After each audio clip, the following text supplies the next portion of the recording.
వీళ్ళే కండలు తిరిగిన దున్నపోతుల బెండు తీసే మసాయిమారా మైదానాలకి అసలు సిసలైన రారాజుల gang the black rock boys. ఈ 5 సింహాల గ్యాంగ్ సృష్టించిన విధ్వంసం అంతా ఇంత కాదు. పాత రాజుల గద్దె దించి కొత్త సామ్రాజ్యాల్ని కైవసం చేసుకునే క్రమంలో ఎన్నో ఘోరమైన యుద్ధాలు చేశారు.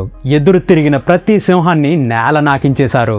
ఈ గ్యాంగ్ లో one of the most famous lion the lord Larkloop. అసలు ఈ లార్క్లూప్ ని ఒక అన్స్టాపబుల్ లెజెండ్ గా మార్చింది మాత్రం వీడి మనసు మాత్రమే. మనోడు మామూలు సింహాల్లా కాకుండా ఒక బాధ్యత గల తండ్రిలాగా తన కొడుకుల్ని రాబోయే కాలాలకు కాబోయే మహారాజుల్లా ట్రీట్ చేసేవాడు. తన ఫ్యామిలీ కడుపు నిండా తిన్న తర్వాతే వీడు తినేవాడు. పిల్లల్ని కంటికి రెప్పలా కాపాడుకుంటూ పెద్దలకి తోడుగా ఉండి తన ప్రైడ్ ఆకలితో ఉండకూడదని తన సర్వస్వాన్ని ధారపోశాడు. వీడి ముఖం మీద ఉన్న ప్రతి గాయం వెనుక దాగున్నది కేవలం క్రూరత్వం మాత్రమే కాదు, తన వాళ్ళ మీద పెంచుకున్న ప్రేమ ఆప్యాయతకి దక్కిన గుర్తులు. మనోడు అగ్రెషన్ విషయంలోనే కాదు, తన సున్నితమైన హృదయంతో కైండ్నెస్ తో అందరి హృదయాలను గెలిచాడు. వీళ్ళ గ్యాంగ్ ని చూడడానికి ప్రపంచం నలుమూలల నుంచి వేల సంఖ్యలో పర్యాటకులు వచ్చేవాళ్ళు. మన లార్క్లూప్ అందరికంటే బలవంతుడే కానీ వాడు పవర్ కంటే లాయల్టీకే ఎక్కువ వాల్యూ ఇచ్చేవాడు.